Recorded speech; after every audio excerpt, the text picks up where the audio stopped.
오병이어의 기적이라는 제목으로 하나님 말씀 함께 나누도록 하겠습니다. 우리는 이 불가능한 일이 가능하게 된 것을 기적이라고 합니다. 기적은 이성과 과학을 뛰어넘는 사건입니다. 누구나 이러한 기적을 경험하기를 원합니다. 그러나 기적은 누구나 경험하는 것은 아닙니다. 그런데 우리에게는 기적이 필요합니다. 우리가 신앙생활하는 데 있어서 이러한 기적은 여러 가지 유익이 있어요. 그러니까 하나님의 살아계심을 느끼게 되고, 그 다음에 어떤 상황에서도 흔들리지 않는 그런 힘을 우리에게 줍니다. 너무 이런 기적과 또 은사, 체험을 강조하면 바람직하지 않지만, 그렇다고 이러한 기적을 배제하는 신앙도 올바르지 않습니다. 이 성경에 있는 이 말씀들, 이 사건들을 우리가 믿는다면 기록되어 있는 내용들이 이 삶에서 경험되어지는 것이 저는 신앙생활의 즐거움이라고 생각해요. 신앙생활의 맛이 아닐까 그런 생각을 합니다. 저는 바라기는 우리 교회 성도님들이 이 성경에 기록되어 있는 이 말씀을 온전히 믿음으로 이 말씀의 사건들을 삶 속에서 경험할 수 있기를 바랍니다. 아멘. 자, 오늘 우리가 함께 살필 내용은 이 오병이어의 기적입니다. 너무나 잘 알고 있는 말씀이죠. 그러니까 주일학교 때부터 우리가 익히 여러 번 들어왔던 말씀입니다. 새로 이제 신앙생활 하시는 분은 잘 모르겠지만 대부분은 다 알고 있는 내용입니다. 보리떡 5개와 물고기 2마리로 5,000명이 배부르게 먹고 또 12바구니가 남았다. 이런 기적에 대한 내용입니다. 자, 그런데 이 오병이어의 기적에 대한 기사는 우리가 읽은 이 요한복음뿐만 아니라 공관복음에도 모두 기록되어 있을 만큼 유명하고 중요한 사건입니다.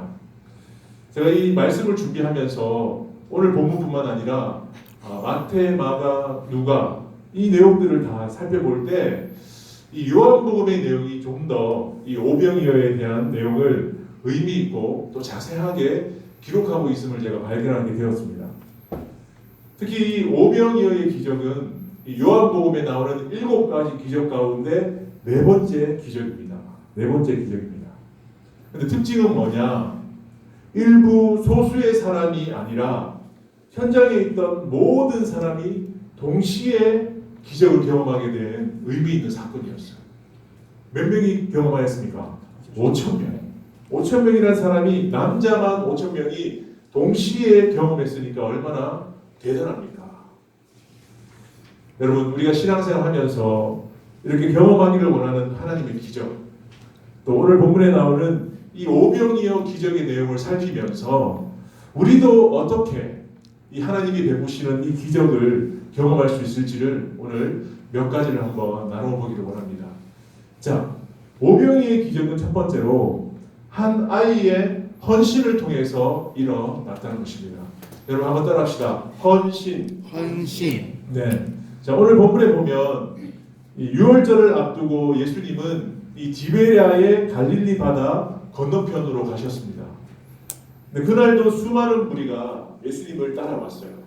그 이유는 무엇이냐면 예수님께서 많은 병자들을 고쳐 주셨기 때문에 그것이 놀랍고 신기하고 믿어져서 많은 무리가 예수님을 따르게 되었습니다. 예수님은 당신이 하나님의 아들이심을, 또 신성 있으심을 이런 기적을 통해서 보여주셨습니다. 자, 그런데 예수님은 이 말씀을 들으며 이 자신을 따르는 무리가 지금 배가 고프다는 것을 알게 되셨어요. 그래서 오늘 그들에게 무언가 먹을 것을 주기를 원하셨습니다.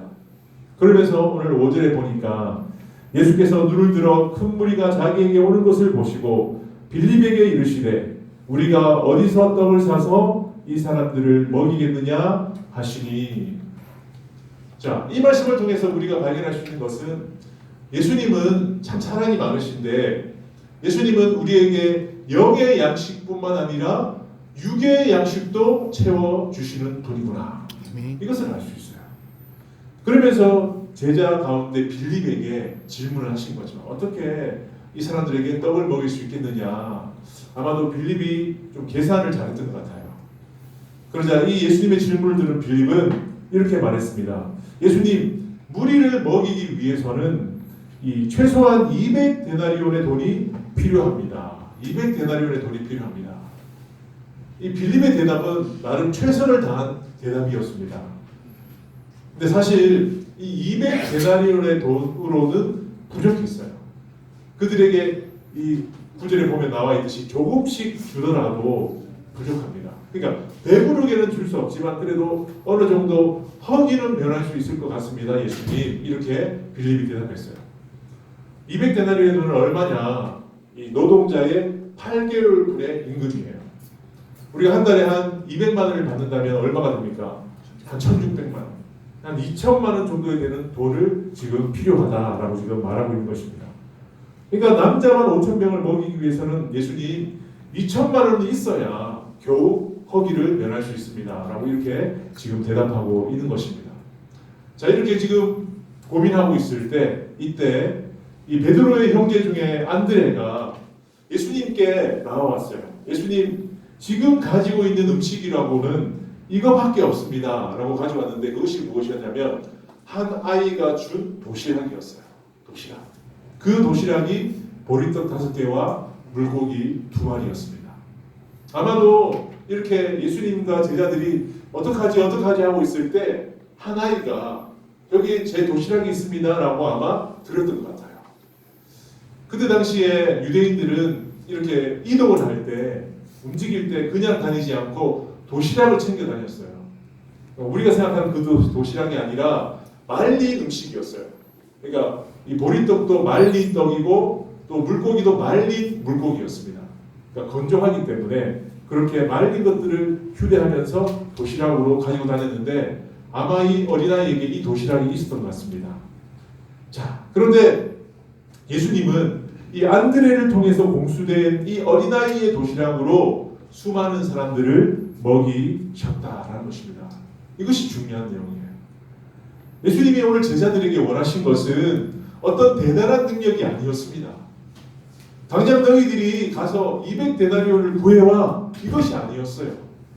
예수님이 원하신 것은 어떤 한 사람의 헌신이었다는 거예요. 누군가가 이 일을 위해서, 이들을 먹이기 위해서 헌신하기를 예수님은 기다리고 계셨다라는 것입니다.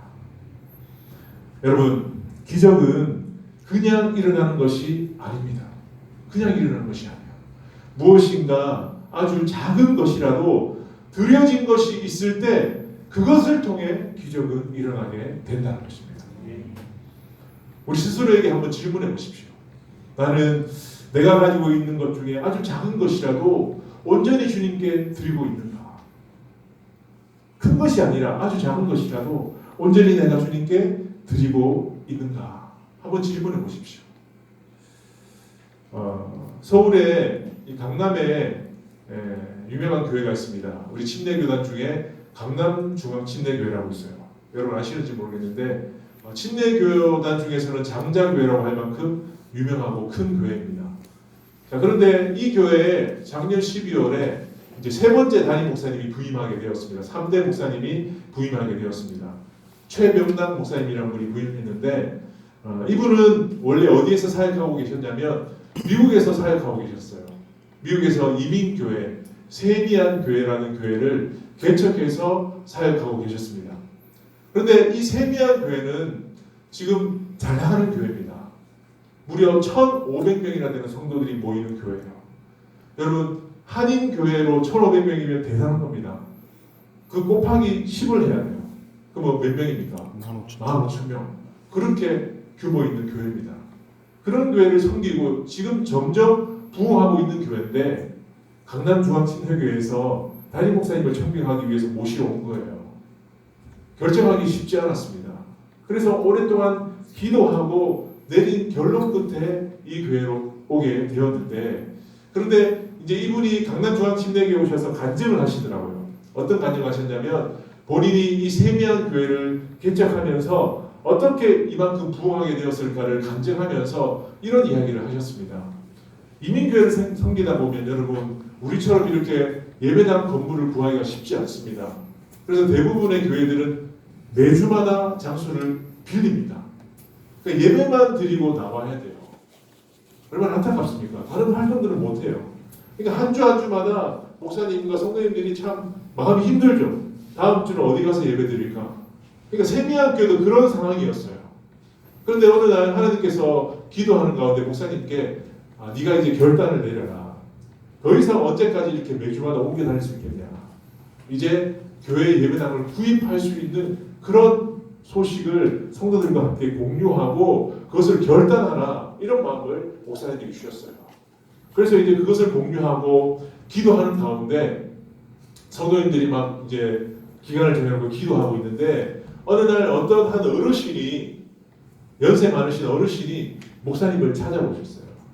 목사님께 찾아오면서 어떤 헌금을 드리면서 이렇게 말했습니다. 목사님, 저는 가난합니다. 저는 가난해서 매일마다 폐지를 주워서 그리고 병과 이 깡통을 모아서 이 보물상에게 들여서 그 돈을 모아가지고 저는 생활하는 사람입니다. 근데 제가 오랫동안 모았던 그 모든 돈을 제가 이 교회 예배당 구입을 위해서 드리겠습니다. 그렇게 드린 거예요. 근데 목사님이 처음에는 참 받을 수 없었어요. 왜냐하면 이 성도님의 사정을 아니까.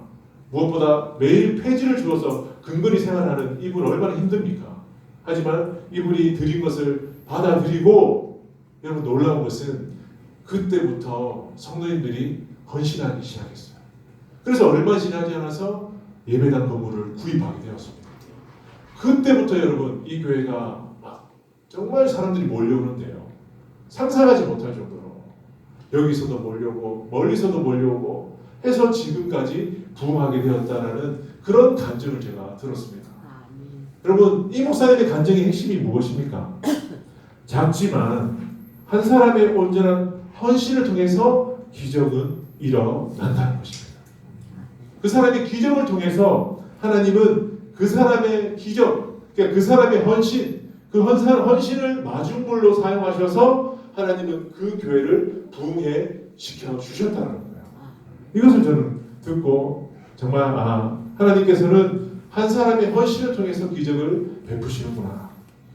여러분 제가 여러분에게 지금 헌금을 강요하는 것이 아닙니다. 이 한 아이의 작은 도시락과 같은 마중물과 같은 헌신이 있을 때 예수님은 능력을 베풀어 주신다는 거예요. 저는 이런 기적과 관련해서 묵상하면서 이 열매에 대한 것이 생각났어요. 열매. 여러분 우리가 가을이 되면 풍성한 곡식과 열매를 거두어드립니다. 근데 그런 것을 거두어 드릴 때 여러분 아무것도 없는 가운데 거두어 드리는 것이 아니에요. 무엇인가 뿌린 것이 있어야 거두어 드린다는 거예요. 언제 씨를 뿌립니까? 봄에 씨앗을 뿌려요. 그리고 여름이 지나서 가을이 되면 그 씨앗이 열매를 맺어서 우리가 거두게 되는 것이지 아무것도 없는 가운데 열매를 거두는 것은 아니라는 것입니다. 여러분 하나님은 능력이 많으시기 때문에 아무것도 없는 무에서도 기적을 베푸실 수 있는 분입니다. 하지만 우리 모두가 경험할 수 있는 기적을 베푸시기 전에 주님은 누군가의 헌신을 기다리시다는 거예요. 여러분 나의 작은 헌신을 통해서 이러한 기적이 일어날 수 있기를 바랍니다. 이러한 기적이 일어날 수 있기를. 그래서 오늘 500개의 기적은 한 어린아이의 헌신을 통해서 일어났다는 것입니다. 자, 두 번째, 오늘 500개의 기적은 예수님의 감사를 통해서 일어났습니다. 한번 따라합시다. 감사. 자, 오늘 예수님은 이 한 아이의 도시락을 받아서 손에 들고 축사하셨습니다. 오늘 11절 말씀에 보시면 축사하신 후에라고 했습니다. 자, 여기서 축사라는 말은 감사하고라는 뜻이에요. 감사하고. 지금 이제 음식을 먹여야 할 사람은 5,000명인데 예수님은 이 한 어린아이의 도시락을 가지고 감사드리셨다라는 것입니다. 여러분 오늘 예수님께서 이 도시락을 가지고 감사하신 의미는 어떤 의미일까요? 정말 이 도시락을 주셔서 감사합니다. 이런 의미일까요? 그게 아니라 예수님은 지금 형편없는 환경 또 문제가 해결될 것 같지 않은 그런 어려운 환경 속에서도 감사하셨다는 거예요. 감사하셨다. 지난 몇 주 전에 우리가 추수감사절에 나누었듯이 감사는 두 가지 종류가 있다고 했어요. 앞북 감사가 있고 뒷북 감사가 있다라고 했어요. 여러분 오늘 볼 때 예수님께서는 앞북 감사를 했습니까? 뒷북 감사를 했습니까? 앞북 감사를 드렸어요. 예수님께서는 어떻게 하시고 오늘 지금 앞북 감사를 하셨다는 거예요. 어떠한 일이 일어나기 전에 이미 감사하셨다라는 것입니다. 여러분 이 세상에서 가장 아름다운 말, 가장 신비한 언어인 감사를 주님은 먼저 고백하셨다라는 것입니다. 여러분 우리는 어떤 때 감사를 해야 합니까? 모든 일이 잘 되었을 때 당연히 감사해야 되겠죠. 그러나 그것보다 더 위대한 감사는 어떤 감사냐? 형편이 없고 또 절망적인 상황에서 감사하는 것입니다. 그러니까 이 감사를 하나님은 믿음으로 여겨주신다는 거예요. 형편이 없을 때, 어려울 때, 도저히 문제가 해결된 것 같지 않은 그런 상황에서 감사할 때 하나님은 그것을 믿음으로 보시고 기적을 베풀어 주신다는 것입니다.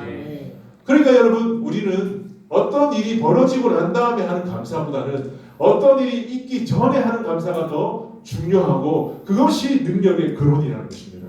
오늘 예수님께서 우리에게 그것을 보여주셨다는 것입니다. 사랑하는 여러분, 하나님은 감사를 기뻐하십니다. 감사를 기뻐하십니다. 그래서 시편 50편 23절에 이런 말씀이 있습니다. 우리 같이 한번 크게 읽어보겠습니다. 시작. 감사로 제사를 드리는 자가 나를 영화롭게 하나니. 네, 감사로 제사를 드리는 자가 나를 영화롭게 하나니, 나를 기쁘게 하나니. 그냥 예배 드리는 것이 아니라, 그냥 나와서 제사 드리는 것이 아니라 감사로 제사 드리는 자, 그 자를 보고 하나님은 기뻐하신다.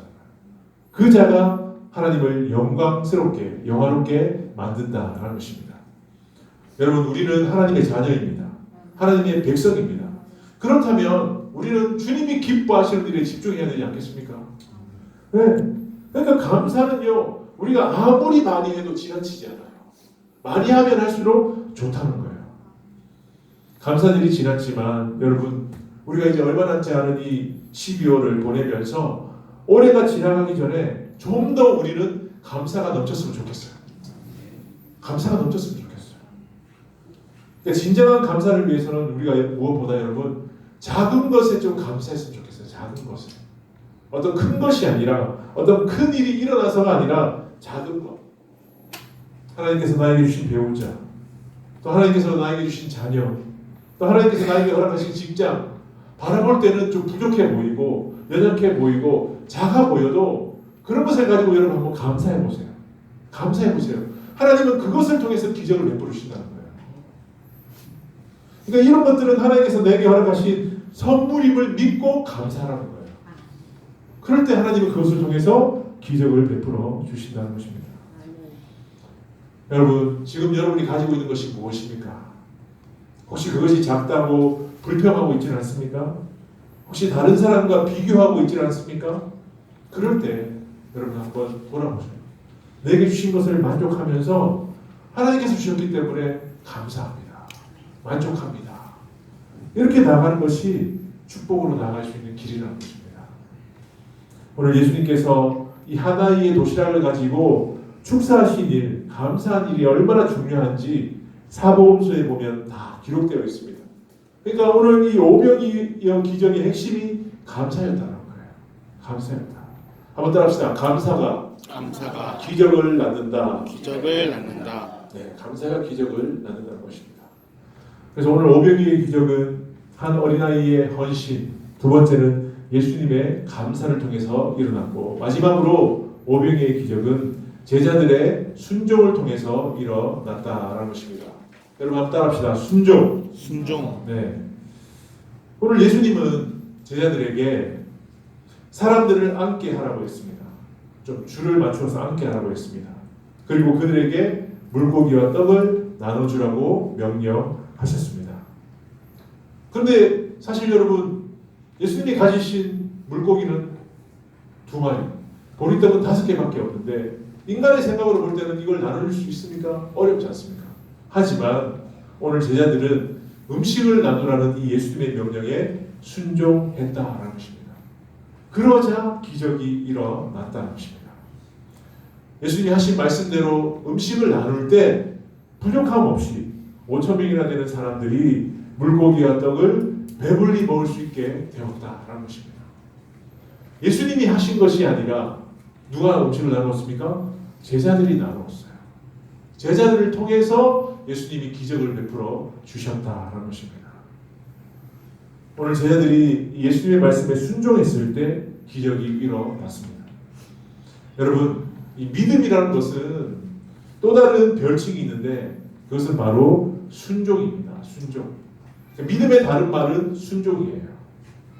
그러니까 우리가 가만 생각해 보면 모든 기적은 순종이 있는 현장에서 일어난다는 거예요. 순종이 있는 현장에서 일어난다.